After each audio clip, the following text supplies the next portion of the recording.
coming back to what I was asking earlier, do we have evidence?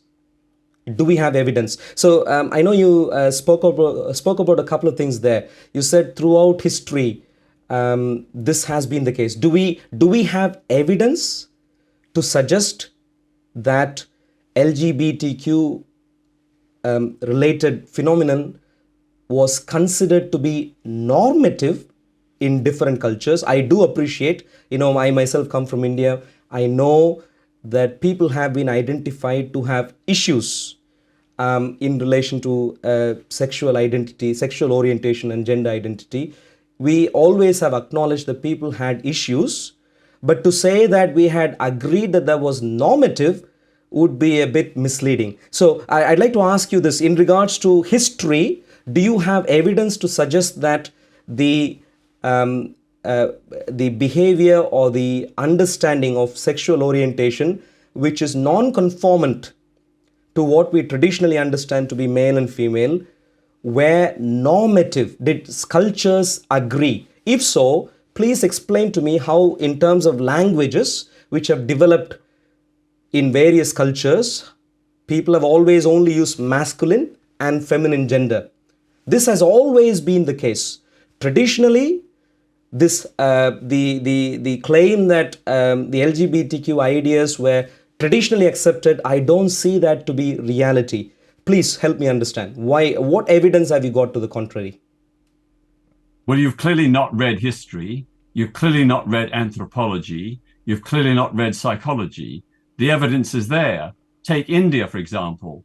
In the Kama Sutra, it is very clear that homosexuality is part of the Kama Sutra.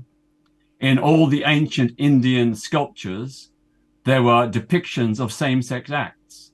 It's only when Britain came to India that those sculptures were smashed and destroyed by the colonizers, who imported not homosexuality, but imported homophobia to India.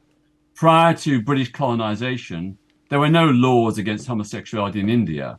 That was imposed upon the people of India by British imperialism.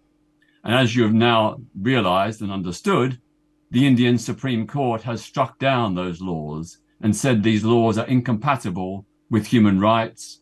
They were an imposition by a foreign power, Britain, in the 19th century, and those laws have now been repealed. So that homosexuality is now lawful in India, and quite rightly so, because Indian culture has a very long, proud, and very good history of accepting same-sex relations. Sure. I'll come to the law part. You mentioned about the law in India, the recent developments. Quite happy to discuss that in a little bit.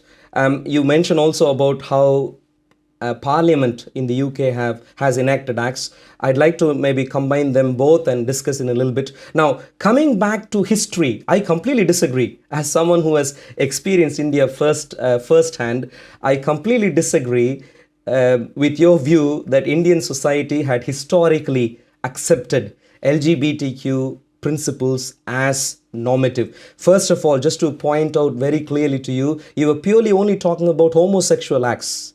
LGBTQ, as of course you would rightly even correct me if you wanted, you'd always say the plus at the end and I and A and everything else being added and so on.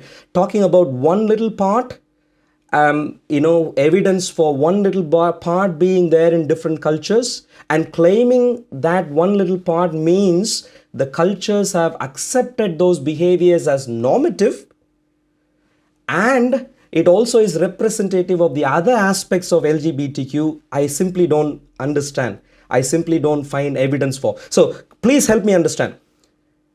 Indian evidence, I can very clearly say, societally, I don't know if you know about this, Kama Sutra would have been read by a very, very, very negligent portion of Indian society. I would rather even guesstimate it something to be even less than 1%. That's how much Indians would have read Kama Sutra. This is the reality, not just Kama Sutra, but also various other scriptures.